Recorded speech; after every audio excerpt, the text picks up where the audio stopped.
Hello and welcome to this edition of Planet Hope, the programme dedicated to the UN Millennium Development Goals. Combating disease is goal number 6, and malaria kills 750,000 people a year. Today we're going to head to western Cambodia, where a mutation of the mosquito-borne disease is becoming more and more resistant to treatment. But nevertheless, Cambodia has set itself the seemingly impossible task of eradicating malaria by 2025.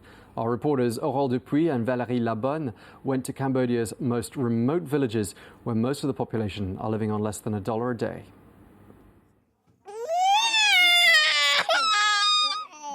Tested for malaria. Kon Rachni is 2 years old. She's been sick for 3 days, fever reaching 40 degrees. Like her, dozens of Cambodian villagers are queuing up for a blood test, all suspected of having malaria.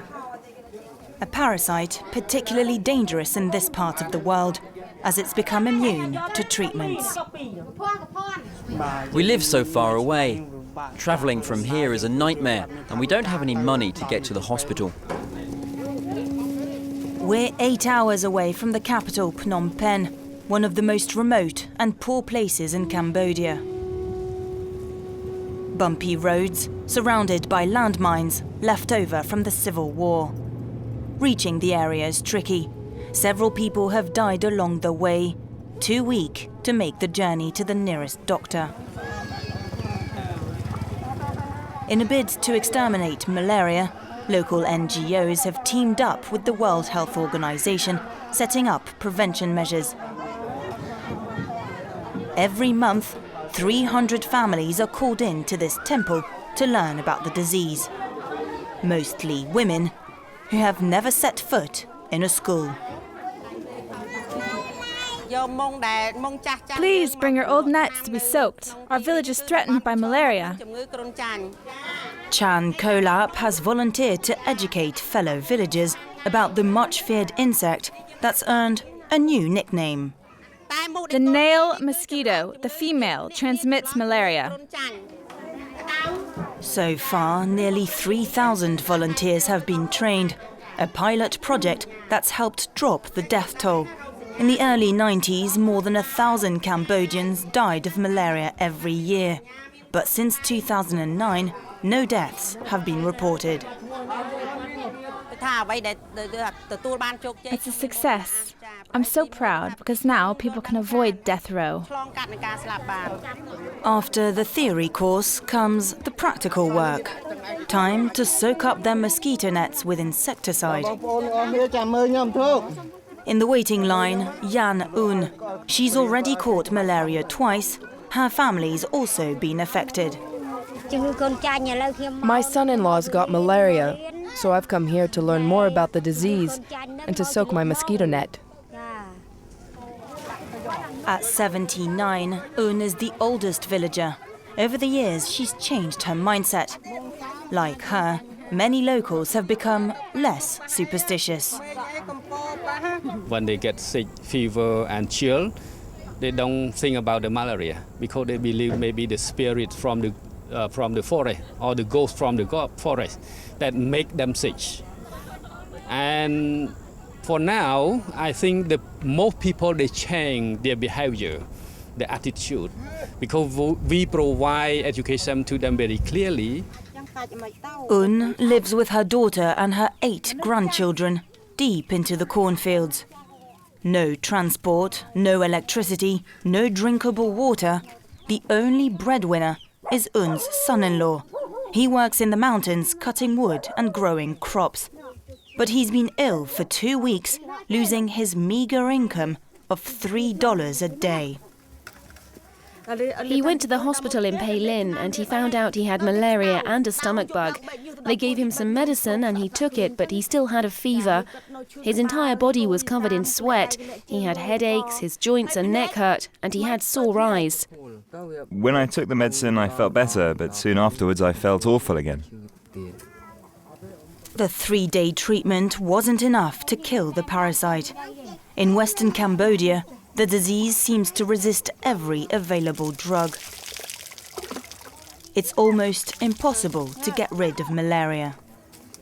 Un says her immune system is perhaps not strong enough.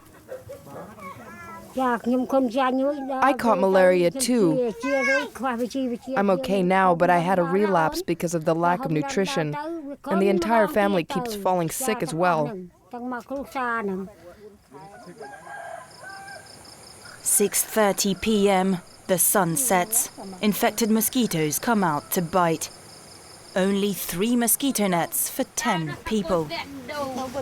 These nets were distributed 3 years ago, and it's starting to show. That's the net from this morning, but it's broken.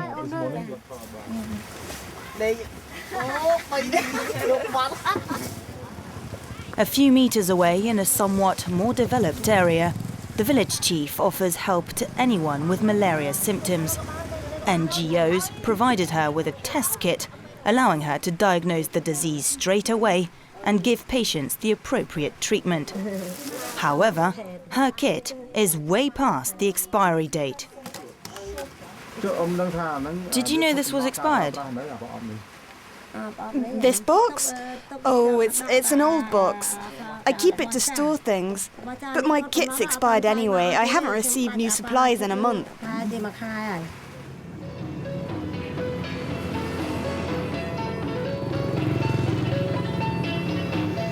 Western Cambodia is the only region in the world, along with parts of South America, where malaria is drug-resistant. In the capital Phnom Penh, scientists are looking for a solution. There's no vaccine available yet.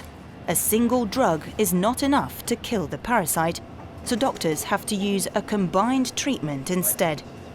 But that too is starting to fail.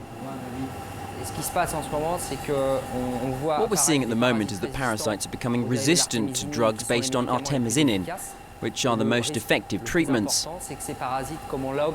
The most important threat is that these parasites travel to Africa, as has happened in the past, and that would lead to the death of millions of people.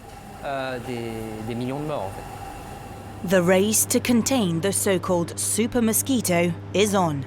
According to researchers, drug resistance could be due to the mutation of the parasite, genetic differences with the Asian population, or to the use of bad treatments.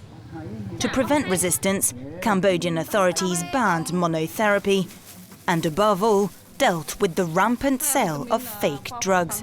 Inspections are regularly carried out in illegal chemists that mushroomed in various markets.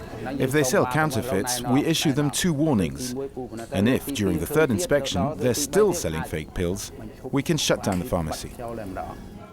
No longer allowed to sell random drugs, chemists now have to direct patients to the nearest health centre. But conditions there are not ideal. Run down, unhygienic, public hospitals have such a bad reputation that most Cambodians would rather stay at home or go to a private clinic if they can afford it. Eng Chorn nearly died of malaria. He rode his motorbike, shaking and close to having a road accident. When he finally reached the public hospital 20 kilometers away, he was ignored by the staff. His sister had to visit him every day to feed him. She witnessed corruption in the ward corridors. We're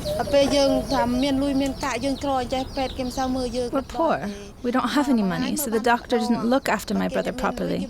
He only checked on him once, but he saw the other patients, the wealthier people, 2 or 3 times a day. I saw them secretly stuff money into the staff's pockets. The difference between public and private hospitals is striking. Doctors working in the public sector earn 4 times less than others. Such low salaries often lead to bribes, they say. The government admits the entire health system needs a boost, start from scratch after decades of civil war. Despite the difficulties, authorities vowed to eradicate malaria by 2025, a real challenge. Hospitals have asked for scanners, X-ray machines. These cost a lot of money and the government can't afford it. We'd like to buy all that equipment, but it's impossible. There's a lack of cash. The Cambodian government faces a deadline. By the end of this year, the World Health Organization will have completed its anti-malaria project.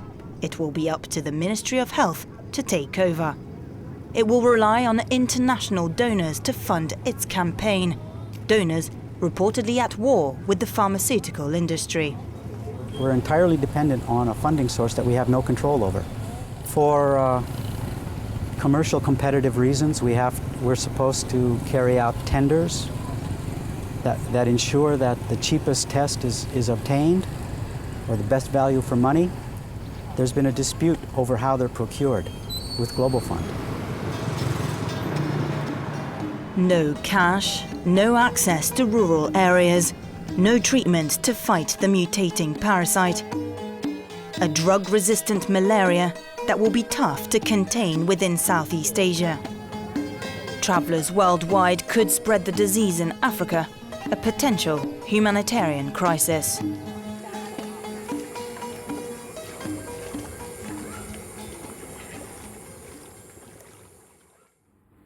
Well, that's it for this edition of Planet Hope. Thank you very much for watching. More news coming up shortly. Do stay tuned to France 24.